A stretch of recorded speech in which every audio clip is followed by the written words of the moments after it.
My name is Fernando. I'm 23 years old and I work at a McDonald's. I started there because I needed a steady income while finishing my university studies. I usually work the night shift because it fits better with my schedule for studying during the day. But I swear, ever since what happened to me, every time I get that shift, I can't help but feel nervous. What I'm about to share is real, and although I've tried to find a logical explanation, I still don't have one. It all started about a year ago. I was working at the drive-thru, taking orders as usual.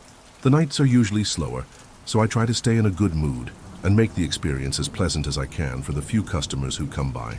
One night, a woman arrived in a car that was in pretty bad shape. From the very beginning, I found her strange, not because of her appearance, although she looked unkempt, but because of the way she spoke to me. She complimented me several times while I was taking her order, saying things like, "You have a nice voice," and "You seem very kind." I didn't think much of it at the time, figuring she was just one of those odd customers who come by every once in a while. At first, I even found it a bit sweet. I'm respectful to everyone, and this time was no different. I smiled and handed her the food without thinking too much about it. But then she started showing up every night at the same time, and each time her comments got more uncomfortable. She told me she liked my eyes, that I had something special. Eventually, she even asked me if I wanted to go out with her. I always responded politely, but I tried to keep my distance. My co-workers started noticing that the woman always asked for me if she saw anyone else at the window. At first, they made jokes about it, calling her my stalker, but over time they realized it wasn't normal. There were nights when my co-workers would cover for me so I wouldn't have to attend to her, but that only made her angry. One time, she even parked outside the window, staring at me as if she was waiting for me to come out. Things escalated when she began waiting for me after my shift. The first time I saw her outside the restaurant was a Friday, around 3 in the morning. She was leaning against her car smoking, and when she saw me, she smiled in a way that sent chills down my spine. She approached and told me she could take me home, that I shouldn't be walking alone so late. I told her I was fine and preferred to go on my own, but she wouldn't move until I got into a co-worker's car. That happened several times, and she grew more insistent, making offers that ranged from buying me drinks to things I don't even want to repeat. I tried to avoid her as much as possible, but it seemed like she wasn't going to stop. The situation reached its peak one night after my shift when I was walking home. I didn't realize she was following me until I reached my door. Just as I was about to enter, I felt a tug on my backpack. It was her. She tried to hug me and began saying things that terrified me, things that were completely out of place. Her gaze was wild, and for a moment, I thought she was going to hurt me. I managed to break free and ran to the door, locking it behind me. I immediately called the police. She stood outside, screaming and crying, demanding that I invite her in. I explained everything to the officers, but by the time they arrived, she had already fled. The next day, they helped me file a restraining order. After that, I finally stopped seeing her. Months went by and I started to feel at peace again, thinking everything was behind me. But then, a few weeks ago, I saw her again. I was finishing up at the store, and she was standing outside next to my car. Her figure was unmistakable. Even though the lighting wasn't great, I recognized her silhouette and posture. She had that same fixed stare, the one she had when she was stalking me. I didn't dare to go outside, but I couldn't just stay there doing nothing. I called the police again and asked them to come quickly. When they arrived, I went outside to talk to them, but to my surprise, there was no one by my car. I explained everything to the officers, describing the woman to them. That's when everything took an unexpected turn. One of the officers looked at me seriously and said, "That woman who was stalking you, she's been dead for months. She died in a car accident near here." After hearing that, I didn't know what to say. I swore I had seen her, that she had been standing there just a few minutes ago, but they insisted I must have been mistaken. How could I have confused her? I had seen her every night for months. I knew exactly what her face looked like, how she stood, the way she carried herself. I'm absolutely sure it was her. That night was tormenting and I couldn't sleep. I kept thinking about what the police had said. How was it possible that she was dead? I saw her, recognized her posture, her silhouette, even her clothes.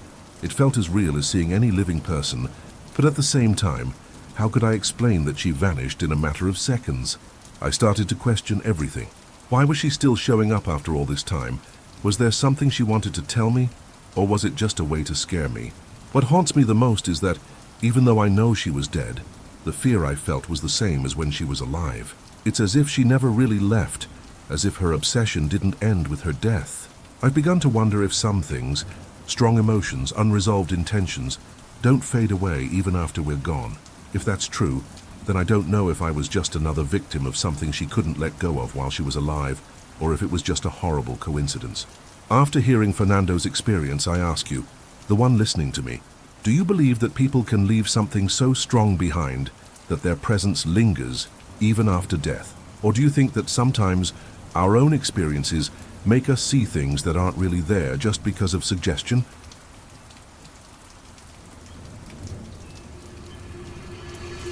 My name is Luis, I'm 22 years old, and I work at a McDonald's in my city in the United States. Honestly, this isn't my dream job, but it's not bad. There are some frustrating situations that happen from time to time, though. Nothing too serious, just the usual things, like customers asking for last-minute changes to their orders, kids running everywhere, and the classic stress of night shifts. However, there's one experience that happened to me that I can't stop thinking about. It's something that still disturbs me to this day. This happened a few months ago during one of those quiet shifts that suddenly feel heavy because it's late and all you want to do is go home. I was in charge of cleaning the play area, the one with the slides, tunnels, and ball pit. It was late, and normally by that time there aren't many kids around because families usually start to leave, but that day there were still a few left. I remember a woman came in with 3 children, 2 girls and a boy. They weren't very big. The oldest one was around 7, the boy about 5 or 6, and the youngest girl was probably around 4. The woman let them play while she sat at one of the tables. The kids seemed normal, laughing and running around like any other children would. I was cleaning near the entrance of the play area, and I glanced over at them as I worked because it was nice to hear them laughing. But something caught my attention. Even though it was just the 3 of them in that area, the 2 girls seemed to be scheming something while the boy played happily, tossing balls around. The girls suddenly became serious, with the older one whispering something in the younger one's ear. What really made me feel uneasy was when they seemed to start arguing quietly. The younger girl appeared to be responding, looking a little scared as though the older sister was scolding her. And not only that, but the older girl's expression changed, becoming serious, almost angry, as she stared toward the ball pit where her brother was playing. At that moment, I stopped what I was doing and watched them for a moment. The atmosphere felt off, like something wasn't quite right. It was hard to explain, but it was as if the entire area had become tense, like something didn't fit. A few minutes later, the woman called her children because it was time to leave. The little ones ran toward her, but the oldest one didn't come out. She stayed in the ball pit. I approached her and said, "Hey, your mom is calling you, it's time to go." The girl looked at me but didn't say anything. She just sat there among the balls as if she didn't want to move. I went over to the woman with the other 2 kids and told her that her daughter was still in the ball pit. She looked at me confused and said something that left me frozen. "There's only them." At that moment I thought she was joking or that I hadn't heard her correctly. I insisted, "But ma'am, your oldest daughter is still in the ball pit. She just doesn't want to come out." The woman shook her head and looked a bit uncomfortable. "I came with just my 2 kids. There's no one else here," she said. That's when I was completely confused. I went back to the play area to look for the girl, but when I got there was no one around. I checked every corner, the slide, the tunnels, the corners. Everything was as if the girl had never been there. I returned to the woman completely baffled and told her that I couldn't find the girl anywhere. That's when something really strange happened. The woman asked me what the girl looked like. I described her. Long dark hair, fair skin, wearing a dark grey dress and black shoes. When I finished describing her, the woman went completely silent. Her expression changed dramatically. She turned pale like she had seen a ghost. She asked me to repeat the description, and when I did, she told me something I'll never forget. That description matches exactly with my daughter's imaginary friend. I didn't know what to say, but then she began to tell me more. Apparently, her daughter had been talking about an imaginary friend for months. She called her Luna and said they played together. The family hadn't thought much of it at first, assuming it was just a typical childhood thing. But things started to get stranger. The little girl began saying that Luna was asking her to do bad things, like breaking things or being mean to her brother. It wasn't just that. She started saying things that weren't typical for a child her age. Negative thoughts, phrases full of hatred, things that seemed to come from the darkest side of a person. The mother even told me they had taken her to a psychologist because they were worried, but the doctors didn't find anything unusual. They just said it was probably a phase or something like that. However, the mother was convinced that something more was going on, especially because, according to her daughter, Luna was always with her. When I described the girl to her, it completely shocked her. She was now convinced that her daughter's imaginary friend wasn't just an imaginary friend at all. It was something much darker. At that moment, I didn't know what to think. I tried to reassure the woman, telling her that it could just be a coincidence. But the truth is, I wasn't feeling calm either. What I had seen didn't feel like a simple childhood imagination. It was something else. The atmosphere, the way the girl interacted, and especially how she disappeared without a trace. It was all so strange. The woman left with her children, but before she left, she said something that has haunted me ever since. If that girl was Luna, then she's not just an imaginary friend. Something is following my daughter, and I'm sure it's something very dark. That sentence has stayed with me ever since. I can't stop wondering, what was that girl I saw that night? Was she a demon, a spirit, or just a hallucination? But if it was just my imagination, then why did the mother react the way she did? How could my description match exactly what her daughter had been talking about? Since that night, I haven't been able to stop thinking about what happened. I've tried to convince myself that it was just my imagination or some kind of misunderstanding, but there's something inside me that won't let me feel at peace. Every time I pass by the play area, I feel this strange weight, like something invisible is there with me. I can't explain it in words. What bothers me the most is the mother's expression when I describe the girl. It wasn't just fear. It was as if something she had been trying to ignore had suddenly come to life. What did I see that night? Why did that girl look so real? I don't know if it was a coincidence, something paranormal, or if I'm just connecting dots that don't exist, but I keep wondering, what did that imaginary friend want? Why was it following her daughter? Now I ask all of you, what do you think? Do you believe things like this can really happen? Can something like a demon or an entity follow a child, pretending to be an imaginary friend? I would really love to hear your thoughts because this is something I still can't fully understand.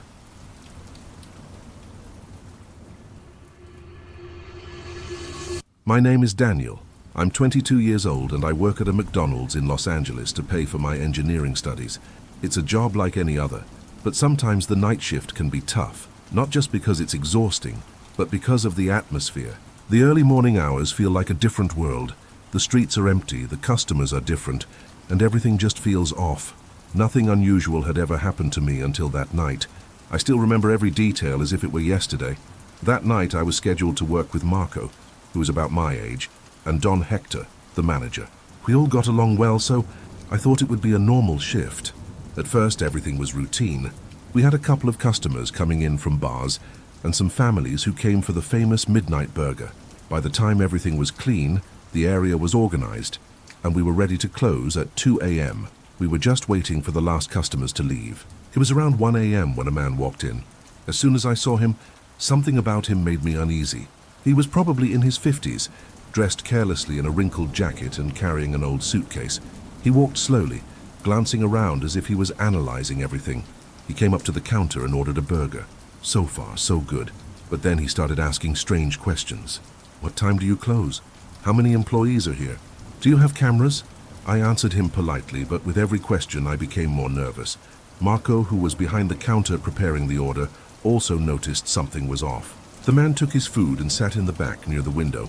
That's when things got weird. He wasn't eating. He was just sitting there with his suitcase on the floor staring at us. Not out the window, not at his phone, just watching us. It was as if he was waiting for something. I tried to ignore him and keep working, but I couldn't help glancing over at him. Marco, who usually jokes around with everything, was serious this time. What's up with that guy? He asked in a low voice. I replied that I had no idea, but everything felt strange. Don Hector overheard us and told us not to worry, saying, he's just another customer.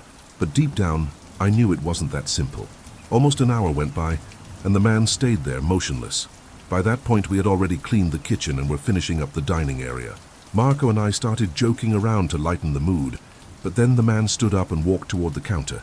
He didn't say a word, just placed his suitcase on the counter, opened it, and pulled out a large kitchen knife. He laid it on the counter while giving us a smile that wasn't normal. I don't know if it was mockery or a threat, but that smile froze my blood. Marco took a step back and I stood there frozen. Sir, we're about to close. I'm going to ask you to leave, please, said Don Hector, trying to sound calm. The man didn't respond. He simply put the knife back in his suitcase and returned to his seat. We stood in silence, unsure of what to do. Marco whispered that we should call the police, but Don Hector stopped us. He told us not to do anything that might provoke him, since the man probably wasn't in his right mind. We were just to finish up quickly and close the restaurant. We could call the police once we were outside. The man stayed a little longer, staring at us, occasionally nodding his head as if talking to someone, but he was alone. Finally, after what seemed like an eternity, he stood up, took his suitcase, and walked to the door. But before leaving, he stopped, looked directly at me and said, "I'll see you soon." Then he left calmly and walked away, disappearing into the night. As soon as he left, we locked up and finished turning off everything in silence. None of us said a word. We were all just relieved that he was gone and hurried to leave. That night, when I got home, I couldn't sleep. I kept thinking about how disturbing the whole situation had been, especially the words he said to me, like a threat, as if I would see him again soon and something bad was going to happen. The next day, when I returned to work, Don Hector called me into his office to show me something. He had reviewed the security footage. We saw the man walk into the restaurant, but what shocked us were the images before that. In the parking lot footage, the man had been standing in front of the restaurant for at least half an hour before entering, staring inside directly at the counter. The strangest part was that there was no sign of how he had gotten there. There was no car and he hadn't walked in from the street. He just appeared out of the shadows. After that day, I couldn't bring myself to take any more night shifts. I couldn't continue working there after what had happened. Marco also quit a few months later. Even though we never talked much about it, I know he was affected too. I still think about that man and what he said before leaving. I don't know if he had bad intentions or if he was just crazy, but something about his gaze and his presence wasn't normal. I don't believe in paranormal things or ghosts, but that experience made me realize that true terror can come from people like him. Now, I'd like to ask you, the one listening to my story, what would you have done in my place?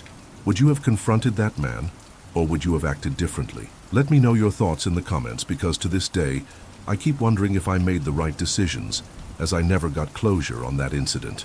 I still fear running into him again, or worse, that he's watching me, waiting to do something when I least expect it.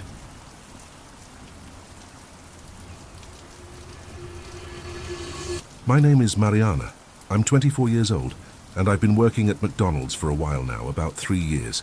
It's a pretty normal job, though sometimes strange things happen that you'd never imagine in your wildest dreams.